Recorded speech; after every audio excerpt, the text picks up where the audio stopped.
बहुत स्वागत। कहानी कुर्सी की देख रहे हैं आप। मैं हूं सौरभ। हमारे साथ हमारे तीन मेहमान विजय त्रिवेदी जी, विनोद अग्निहोत्री जी, समीर चौगांवकर साहब, हर्षवर्धन त्रिपाठी जी। तीन खबरें मैंने आपको बताई आज की बड़ी खबरें। चुनाव आयोग प्रेस कॉन्फ्रेंस कर रहा है 3 बजे, बड़ा अनयूजुअल है।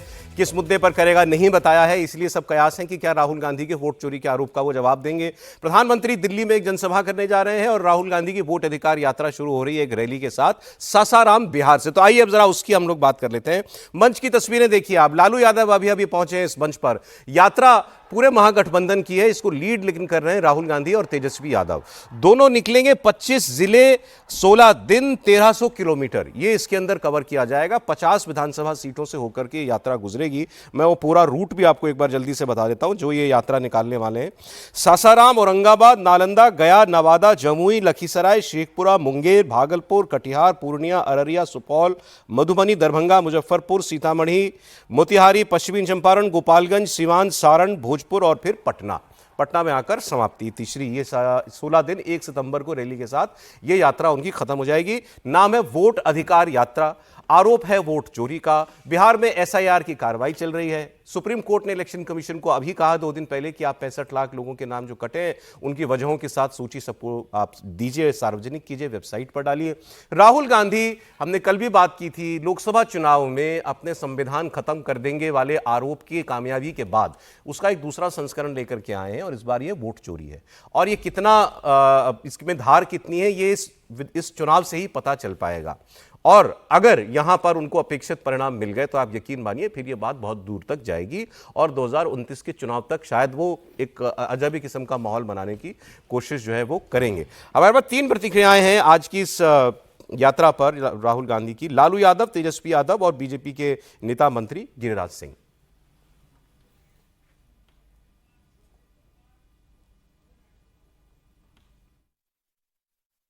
हम लोगों ने बहुत सारी कुर्बानियाँ की है, आगे भी करते रहेंगे, मिटने नहीं देंगे। उससे बोल रहे हैं कि भाजपा वाला संविधान को ख़त्म करेगा और उसी पर तुला हुआ। जनता जागरूक है जनता। भाजपा के लोग लगातार जो है संवैधानिक संस्थाओं का दुरुपयोग कर रहे हैं और संविधान को, लोकतंत्र को ख़त्म करने का प्रयास किया जा रहा है। और हम लोग हर किस जो है, बिहार की धरती जो है लोकतंत्र की जननी है और लोकतंत्र को भाजपा यहाँ से बिहार से ख़त्म करेगी जो लोकतंत्र की जननी है। हम लोग बैठने वाले नहीं हैं। हम लोग हर एक लड़ाई लड़ेंगे, जहाँ लड़ना पड़े लड़ेंगे और अपने मतदाताओं का जो मत का अधिकार जो संविधान में मिला है उसको हम लोग मिटने नहीं देंगे। हर बिहारी अपना वोट डालेगा, ये हम लोग सुनिश्चित करने के लिए यात्रा पर आज से हम लोग जा रहे हैं। जो लोग सवाल उठा रहे हैं वो लोग संविधान और लोकतंत्र को ख़त्म करना चाहते हैं और हम लोग किसी भी कीमत पे जो लोकतंत्र है उसको मिटने नहीं दिया जाएगा। इनके सवाल खड़े होने से कुछ नहीं होता। हकीकत ग्राउंड में यही है कि लोगों के नाम काटे जा रहे हैं, इसलिए इस लड़ाई को लड़ना ज़रूरी है। लोगों का अधिकार जो है मिले और ये तो अधिकार ही नहीं बल्कि उनका अस्तित्व को ही मिटाना चाहते हैं। ये लोग तो कंस के रास्ते पर चलने वाले हैं और जन्माष्टमी के अवसर पर यही कहूंगा, कंस का नाश कृष्ण ने किया था। यहाँ भी कुछ कंस हैं, उनका नाश इस जन्माष्टमी के अवसर पर उनका भी नाश होना तय। गिरिराज जी शुरू ही छठे गियर से करते हैं, सीधे कोई बट नहीं, सीधा ही कंस का राज खत्म करने के लिए होगा। लालू यादव ने इंटरेस्टिंग बात बोली। लालू यादव ने कहा कि ये संविधान खत्म करने वाले हैं। कंस किसको कह रहे हैं? ये अपने आप में, चूंकि उनका जो निशाना कहीं रहता है, निगाहें कहीं रहती हैं सर। लेकिन ये बताइए, ये सासाराम से ही क्यों शुरू हो रही है यात्रा? इसका कुछ इंटरेस्टिंग डेटा है। दरअसल ये सासाराम जो है ये आप कह सकते हैं महागठबंधन का सैंपल डिस्ट्रिक्ट है। यहाँ 2020 के चुनाव में 7 में से 7 सीटें महागठबंधन जीता था, 4 आरजेडी, 2 कांग्रेस और 1 लेफ्ट के खाते में गई थी। दलित आबादी 20% है, एनडीए का यहां खाता भी नहीं खुला था। कांग्रेस का बहुत मजबूत गढ़ रहा है। 2004 से कांग्रेस लगातार लोकसभा का इलेक्शन भी जीती है। मीरा कुमार 2004 और 2009 2 बार यहां से सांसद भी रही। बाद में वो लोकसभा की स्पीकर भी बनी थी, पहली महिला स्पीकर वो बनी थी। भोजपुर रीजन में आता है, भोजपुर में 67 विधानसभा सीटें आती हैं और पिछले विधानसभा चुनाव में यहां महागठबंधन 38 पे था और एनडीए 28 पर था। तो इससे आपको पता लग रहा है एक स्ट्रॉन्ग होल्ड है ये ऑपोजिशन का, इसीलिए ये यात्रा जो है यहां से शुरू हो रही है। बाकी कुछ और बातें इस यात्रा की समीर जी। निश्चित रूप से सासाराम से इस बार कांग्रेस के मनोज कुमार सांसद है और स्ट्रांग होल्ड है कांग्रेस का। और इस बार सबसे बड़ी बात यह है कि गठबंधन के सभी लोग साथ में इस यात्रा में शामिल किए गए। तेजस्वी यादव है, माले के दीपांकर भट्टाचार्य है, सीपीआईएम की भी वहाँ पर है, मुकेश सहनी भी इस यात्रा में शामिल है। तो ये पूरा एक गठबंधन, महागठबंधन जो है वो एक जरूरत बताने की कोशिश कर रहा है कि वोट अधिकार रैली के माध्यम से वो ये बताने की कोशिश कर रहा है कि हम एक साथ में और एक साथ हम इस मुहिम को आगे लेकर जाना चाहते हैं। देखिए, अब जहाँ तक अब चुनाव की बात है, अब चुनाव में बहुत ज़्यादा समय बचा नहीं है, टिकटों का भी डिस्ट्रीब्यूशन हुआ नहीं है, उपराष्ट्रपति की भी समस्या है अभी इनके सामने कि उपराष्ट्रपति के नाम पर समिति भी बनाना है अभी इनको। हालांकि आज रैली शुरू कर दी, लेकिन एक नाम अभी विपक्ष ने तय नहीं किया हुआ है। मुझे लग रहा है कि वोट अधिकार की जो रैली निकालकर ये जमीनी स्तर पर देखना चाहते हैं कि जनता का इनको समर्थन किस तरीके से मिल रहा है। वहां पर कांग्रेस के अध्यक्ष वहां पर अभी दलित है, आरजेडी ने भी अपने अध्यक्ष को दलित बनाया हुआ है। तो मुझे लग रहा है कि इस तरीके से ये पूरे बिहार के अंदर एक राहुल गांधी का जो एजेंडा था कि ओबीसी पे फोकस करना है बेसिकली, तो ये ओबीसी वोटर्स, दलित वोटर्स, पिछड़े वोटर्स को लेकर चुनाव की तैयारी कर रहे हैं। और अभी जब राहुल गांधी आप ये रैली निकालेंगे, इतने दिन जब साथ में जाएंगे, 1 अगस्त को जब पटना में फिनिश होगी रैली, तो कृष्णा अल्लावरू का जो बयान आया है कल कि भाई इसकी हम समीक्षा करेंगे कि जमीनी स्तर पर जनता से में क्या समर्थन मिला। कृष्णा अल्लावरू ने कहा है कि जहां से राहुल गांधी की रैली निकलेंगे वहां हम लोगों का फीडबैक लेंगे कि वो वोट अधिकार को लेकर राहुल गांधी के साथ कितना खड़े हैं। तो मुझे लगता है कि वो चुनाव के पहले इस मामले को टेस्ट करना चाहते हैं, टेस्ट करना चाहते हैं। उनको अगर लगेगा कि इसको जनता का प्रतिशत मिल रहा है तो ये फिर बाकी और देश के अंदर 2 बातें कही जा रही हैं। ये बिहार में हम अक्सर बात करते हैं, जैसे आरजेडी वहां पर विपक्ष की सबसे बड़ी पार्टी है, मुसलमान वोट, यादव वोट उसके पास है, उसको एक तीसरे चंक की जरूरत रहती है यहां खास तौर पर। और अगर आप इसका रूट भी देखेंगे, मैंने आपको बताया जहां से शुरुआत हो रही है वहीं 20% दलित मतदाता है। बाकी अगर आप इसको देखेंगे, ये दक्षिण बिहार से शुरू होकर के पूर्वी बिहार, फिर उत्तर, फिर ऐसे पश्चिम, ऐसे पूरा एक सर्कल, सेमी सर्कल बना करके बिहार का फिर आएगी। और उसमें मुस्लिम वोटर्स की भी जहां जहां कंसंट्रेशन है वहां से भी यात्रा खास तौर पर गुजरने जा रही है। सीमांचल का वो इलाका इसके सेकंड लेग में जो है वो शुरू हो ही जाएगा। लेकिन जगजीवन राम जी के इलाके से सर होकर के शुरुआत हो रही है। देखिए, जगजीवन राम, मैंने कल भी कहा था कि ये जगजीवन राम जी का क्षेत्र रहा है। मीरा कुमार 2 बार सांसद रही हैं और यहाँ दलितों में भी वो बिरादरी ज़्यादा है जिस बिरादरी से, जिस समाज से जगजीवन राम जी आते थे। क्योंकि दलितों में भी तो सब कास्ट है ना, जैसे पासवान है। अब पासवान जो है वो हाजीपुर वाला बेल्ट है, वो चिराग पासवान के साथ हैं। मुसहर जो हैं वो मांझी जी का असर है, उन पर जीतन जी का। ये लीडरलेस कम्युनिटी है। जगजीवन राम के बाद इसका झुकाव बीएसपी की तरफ हो गया था और यहाँ से बीएसपी अच्छा प्रदर्शन करती थी। और ये उत्तर प्रदेश से लगा हुआ इलाका है। ये जो सासाराम का इलाका है, मोहनिया और रोहनिया, ये सब जो है बनारस से बिल्कुल लगा हुआ इलाका है। तो इसलिए बीएसपी का असर यहाँ था। वो जाटव वोट है ये। हाँ, जाटव वोट है, बेसिकली जाटव वोट ये असर था। लेकिन बीएसपी के कमजोर होने के बाद ये लीडरलेस हो गई। कांग्रेस ने इस पर बड़ा काम किया है लगातार। मीरा कुमार जी ने भी इस पर ध्यान दिया, उनके बेटे ने भी ध्यान दिया, परिवार ने भी ध्यान दिया और कांग्रेस ने इस पर, इसीलिए राजेश राम जो है जो प्रदेश अध्यक्ष बनाए गए, इसी रणनीति के तहत बनाए गए, वो इसी समाज से आते हैं। तो कांग्रेस की कोशिश है कि जो 20% दलित इस इलाके में है और खासकर वो है जो जिसके पास भी नेतृत्व नहीं है, तो राजेश राम को उन्होंने आगे करके उसको एक नेतृत्व देने की कोशिश की है। और अगर वो शिफ्ट करता है कांग्रेस की तरफ तो कांग्रेस के पास, महागठबंधन के पास एक अतिरिक्त वोट आएगा और कांग्रेस अपनी जो है ताकत मजबूत करेगी। और यहाँ चूंकि देखिए, जहाँ आप शुरू करते हैं, कहते हैं ना कि first impression is last impression जी। तो अगर यहाँ अच्छी भीड़ हुई, अच्छी रैली हुई, यात्रा को समर्थन मिला, तो फिर समर्थन आगे बढ़ता चला जाएगा। बाबू जगजीवन राम के बारे में एक इंटरेस्टिंग फैक्ट मैंने अभी पढ़ा, मुझे नहीं मालूम था, सर को पता होगा। वो उनके नाम एक रिकॉर्ड है, 30 साल तक वो लॉन्गेस्ट सर्विंग कैबिनेट मिनिस्टर रहे भारत सरकार। बिल्कुल। मतलब वो आजादी से पहले जो गवर्नमेंट बनी थी नेहरू जी की जो पहली कैबिनेट थी उसमें भी थे। उसमें भी थे। फिर पहली सरकार में से लेकर के 1979 तक जनता पार्टी सरकार जनता पार्टी सर तब तक वो कैबिनेट मिनिस्टर 30 साल एक आदमी कैबिनेट मिनिस्टर रहा। और बड़ा इंदिरा की कैबिनेट छोड़ दी थी सर, 74 में इंदिरा की कैबिनेट छोड़ दी थी। नहीं 74 नहीं छोड़ी थी, कैबिनेट की बैठक 77 के बाद छोड़ी थी, जब उसने चुनाव घोषित हुए तब छोड़ी थी। इमरजेंसी की जो बैठक हुई कैबिनेट की इंदिरा गांधी के वक्त, उसमें भी थे। उसमें भी थे। और इसीलिए उनको जब प्रधानमंत्री बनाने की बात आई तो चरण सिंह जी ने इसलिए विरोध किया कि भाई ये तो इमरजेंसी का सपोर्ट करने वाले लोग थे, लगाने वालों में थे, लगाने वाले लोग थे, ठीक है ना। और कांग्रेस का तो हाल मतलब सब कुछ जानते हैं वक्त कि वो डिप्टी डिप्टी प्राइम PM भी मिनिस्टर रहे। है। और जगजीवन राम को लेकर कांग्रेस तो उनको आरोप लगता तेजस्वी ही यादव ने बोलना शुरू किया है सर आज सभा में। 1980 में बीजेपी ने उनको आगे करके चुनाव लड़ा था। थोड़ा सा सुनते हैं तेजस्वी शुरुआत कहां से कर रहे हैं। कमीशन मोदी जी लोग बिहारियों को चूना लगाना चाहते हैं। हम कहना चाहते मोदी जी, ये बिहार है, बिहार यहाँ खैनी के साथ चूना रगड़ दिया जाता है और चबा दिया जाता है। बिहारियों को कमजोर मत समझो। बिहार के लोग भले ही गरीब हैं, लेकिन गांव देहात का बिहार का बच्चा बच्चा तीखी मिर्ची वाला काम करता है, तीखी मिर्ची वाला काम करता है। इसलिए बिहार में हम लोग बेईमानी नहीं होने देंगे। साथ मिलेगा ना सबका? तो देखिए, हम लोग ज्यादा समय नहीं लेंगे।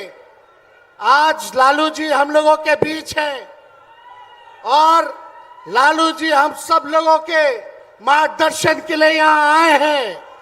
डॉक्टर ने मना किया है कि ज्यादा भीड़ भाड़ में नहीं जाना है, लेकिन लालू जी आप लोगों के खातिर, आपकी वोट की रक्षा के लिए आज हम लोगों के बीच इस अवस्था में भी, बीमारी अवस्था में भी यहाँ आने का काम इन्होंने किया है। देखिए, जो तेजस्वी ने कहा वही नकलची सरकार घोषणा कर रही है। तेजस्वी ने कहा 1500 रुपए पेंशन बढ़ाएंगे, ये सरकार जो है कहती है कि 1100 बढ़ाएंगे। तेजस्वी ने कहा डोमिसाइल लागू करेंगे, ये सरकार कहती है हम भी डोमिसाइल लागू करेंगे। तेजस्वी यादव अब अपने पिता के रंग में पूरी तरह रंग गए, लालू जी के रंग में। जिस तरीके से उन्होंने कहा मोदी जी बिहारियों को चूना लगाना चाहते हैं, त्रिपाठी जी हम तो खैनी के साथ चूना रगड़ देते हैं, चबा जाते हैं। बच्चा बच्चा तीखी मिर्ची है बिहार का। नहीं, ये तो ठीक बात है। और इसीलिए 20 साल हो गए लालू जी को सत्ता में नहीं आने दिया बिहारियों ने। क्यों नहीं आने दिया जानते हैं? लालू प्रसाद यादव और तेजस्वी भले चाहे जो भ्रम फैलाएं, लेकिन बिहार की भूमि राम सुंदर दास की भूमि है, कर्पूरी ठाकुर की भूमि है, अब्दुल गफूर की भूमि है, दरोगा प्रसाद राय की भूमि है, बीपी मंडल की भूमि है। और ये सब पिछड़े दलित और अल्पसंख्यक समाज से आते थे। लालू प्रसाद यादव वहां की राजनीति में मजबूत हुए तो पिछड़ों, दलितों और अल्पसंख्यकों की राजनीति उसी दिन समाप्त हो गई। आज भी अगर राष्ट्रीय जनता दल जीतेगी तो कोई पिछड़ा दलित अल्पसंख्यक नहीं बन पाएगा तेजस्वी के अलावा। इसको आप लिख के ले लीजिए। कांग्रेस भी अगर जीत जाए, कांग्रेस कल को ताकतवर हो जाएगी तो वो बनाएगी पिछड़ों, दलितों, अल्पसंख्यकों। इसको समझिए आप। ठीक है, केंद्र में प्रधानमंत्री पे थोड़ा है मामला, वो जगजीवन राम जी को नहीं बनाएंगे, वहां गांधी परिवार रहेगा। लेकिन राज्यों में वो सबको बनाते रहे क्योंकि वहां उनके पास विकल्प है। भाजपा को अवसर मिलेगा तो भी पिछड़ा दलित बनेगा, अल्पसंख्यक बने ना बने, लेकिन कोई पिछड़ा दलित बन सकता है। नीतीश जी को अवसर मिलेगा तो भी जीतन राम मांझी को बना देंगे, अगर उनको अवसर मिलेगा किसी और को बना देंगे। लेकिन लालू परिवार, लालू प्रसाद यादव, राबड़ी देवी, जब हो गया पति पत्नी से तो बेटवा, इसके आगे बिहारी को ये सब दिख नहीं रहा क्या? बिहारी सचमुच बहुत स्मार्ट वोटर है, पॉलिटिकली बहुत, जब जिसको कहते हैं ना कि देश की राजनीति का सबसे समझदार वोटर अगर है तो उसमें बिहार माना जाता है। वो बताएगा ना, 20 साल से बाहर रखा है और फिर आप वही सब बता रहे हो। और वैसे खैनी चबाई नहीं जाती, खैनी धीरे से दबा ली जाती है मुंह में। तो अच्छी बात है, मतलब वो नहीं खाते खैनी, उनको नहीं मालूम है। नहीं, कुछ तो होगा तभी तो इतना कुछ बता रहे हैं।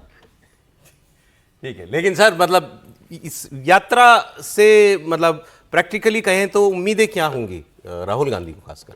राहुल गांधी को कांग्रेस संगठन को मजबूत करने की बात उसमें लगती है और यात्रा से मजबूत मिले होगी। बिल्कुल। जैसे मैं सरसंघ चालक को याद करता हूँ, आप कहेंगे कि राहुल जी के साथ सरसंघ चालक को याद क्यों कर रहे हैं, तो मोहन भागवत जी अक्सर कहते हैं कि जब इम्तिहान हो तो पास होने का बेहतर तरीके से काम करने का तरीका है कि पहले सरल क्वेश्चंस को हल करो, है ना, जो इजी क्वेश्चन है उनको हल कर लो, तो आधा पेपर आपका ठीक हो गया, फिर थोड़ा सा मुश्किल होगा तो वो मोदी जी करेंगे। उल्टा तो ये बोलते आधा हैं। पेपर मोदी जी कहते हैं है पहले जो difficult solve सासाराम का जो पूरा सेक्टर है वो उनके लिए इजी है, थोड़ा सा अच्छे से काम होगा, अच्छे से दिखेगा तो यात्रा आगे निकलेगी। और मुझे लगता है कि कितना परिणाम होगा वो नहीं, लेकिन एक बेहतर शुरुआत है और ऐसा सब राजनीतिक दलों को करना चाहिए मुझे लगता है। वैसे वो कंस, क्या नाम था, सॉरी, गिरिराज जी कंस पर बोल रहे थे, गिरिराज जी जो बोल रहे थे उन्होंने भी यात्रा की थी पिछले दिनों। हाँ। नहीं, लेकिन जब आप ये सब कह रहे थे तो मुझे ध्यान में आया कि मतलब हो सकता है मैं भूल गया हूँ, लालू जी क्या बरी हो गए हैं क्या? क्योंकि ये तो शायद जमानत पर है ना, क्योंकि स्वास्थ्य बहुत खराब है तो इसलिए जेल से इनको सजा कम कर दी गई इनकी, तो ये तो राजनीतिक काम कर रहे हैं, इसमें तो इनको जेल में जाना चाहिए। लोग लगे हुए हैं, अभी अगर petition हुई सीबीआई हुई है। पूछताछ करने लगे तो मीसा भारती जी और तेजस्वी यादव आके कहेंगे कि हमारे पिताजी को इस उम्र में परेशान किया जा रहा है और इस उम्र में राजनीति करने के लिए है वो, मतलब वो तो सीधे सजा याफ्ता है ना। मुझे तो मेरे ख्याल से बरी तो नहीं हुए ना सर, कि बरी हो गए? नहीं, बरी नहीं हुए, बरी नहीं हुए, बरी नहीं हुए, बरी नहीं हुए और उनकी जमानत के खिलाफ भी लोग अदालत गए हुए हैं। नहीं, इसी यही आरोप लगा के जो आप लगा रहे भाई हैं। स्वास्थ्य कारणों से उनको सजा कम हुई थी, जमानत मिली थी, तो ऐसा ये सब भी लोग ऐसा ही लोकतंत्र का करते हैं जरा कि वो अद्भुत। लोकतंत्र की मजबूती। नहीं मजबूती है और लोकतंत्र में व्हील चेयर का उपयोग अलग अलग लोग अलग अलग समय पर अच्छा, आज मैं इस्तेमाल बिहार करते की दूसरे खेमे की एक इंटरेस्टिंग खबर आपको बताता हूं, क्योंकि अब बिहार का चुनाव रंग पकड़ चुका है। अखबार में खबर छपी है, समीर जी बताएंगे कितनी सच की नहीं। प्रशांत किशोर और चिराग पासवान के बीच जुलाई के आखिरी हफ्ते में 2 बार मीटिंग हुई है, ये खबर छपी है और ये तो दिख ही रहा है कि ये दोनों लोग हर किसी को अब निशाने पर ले रहे हैं, एक दूसरे को छोड़ करके। कुछ पक रहा है क्या इनके बीच? नहीं, और इनकी दोस्ती बहुत गहरी है। लोकसभा चुनाव के पहले जब सीटों का बंटवारा हो रहा था तो कहा यह जा रहा है कि प्रशांत किशोर से पूरी सलाह चिराग पासवान ले रहे थे, और जब इनकी जो पार्टी टूटी गई थी चिराग पासवान की, तो उस समय प्रशांत किशोर ने सबसे पहले उनको फ़ोन किया था। उस समय जब उनके चाचा पशुपतिनाथ पारस लेकर गए थे, तब प्रशांत किशोर ने उनको मतलब हिम्मत दी थी कि नहीं, आप अपनी अलग पार्टी बनाओ और आपका जनाधार रहेगा। और मुझे लगता है कि उसके समय से प्रशांत किशोर उनको सलाह देते रहे कि बिहार की राजनीति में उनको कैसे होना है। सीटों के गठबंधन में उन्होंने जो सलाह दी थी उसके आधार पर उन्होंने भारतीय जनता पार्टी से सीटों पर बात की होगी। और ये कहा जा रहा है कि 2-3 बार उनकी मुलाकात हो चुकी है और अक्सर फोन पर वो दोनों बात करते रहते हैं बिहार की राजनीति को लेकर। और आप देखिए, प्रशांत किशोर तेजस्वी यादव पर बहुत हमलावर है, प्रशांत किशोर राहुल गांधी पर हमलावर है। उन्होंने भी कल ही कहा कि राहुल गांधी विपक्ष के नेता और एक दिन भी बिहार में अपने जीवन में रात नहीं गुजारी, पहली बार वो बिहार आ रहे हैं। तमाम नीतीश पे वो हमलावर हो जाते हैं, वो तमाम लोगों पे हमलावर है, लेकिन चिराग पासवान पर अभी उन्होंने एक बार भी हमला नहीं बोला है। अगर प्रशांत किशोर की बात करें, और आप चिराग पासवान को भी देखिए, उन्होंने भी प्रशांत किशोर पर किसी तरह का हमला नहीं बोला है। दोनों के बीच मुझे लग रहा है कि अंडरस्टैंडिंग बहुत अच्छी है और दोनों बिहार की राजनीति में अपना भविष्य देख रहे हैं। दोनों युवा है। चिराग पासवान क्या अपने पिता की लेगेसी उनके साथ है, आज उनके पास 5 सांसद है, केंद्र में कैबिनेट मंत्री है, वो बिहार में अपना भविष्य देख रहे हैं। वो कह रहे हैं कि मैं 11 सीटों पर चुनाव लड़ूंगा, वो अपने आप को बिहार का मुख्यमंत्री के रूप में देखना चाहते हैं। प्रशांत किशोर भी चाहते हैं कि बिहार में वो राजनीति करें। जन सुराज अकेले कुछ नहीं कर सकते। राहुल गांधी ने बोलना शुरू किया है, सासाराम से सुनते हैं। कोशिश कर रहे हैं। हर चुनाव में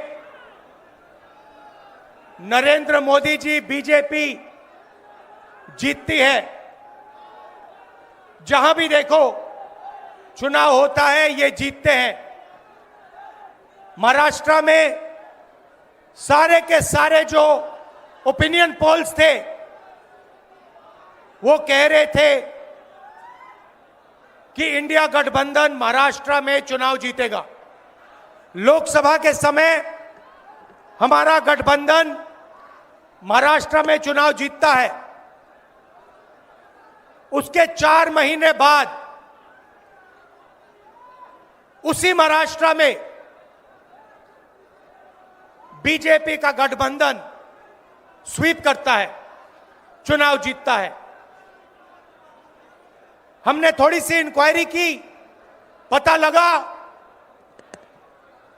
कि लोकसभा चुनाव के बाद इलेक्शन कमीशन ने महाराष्ट्र में जादू से 1 करोड़ नए वोटर पैदा कर दिए।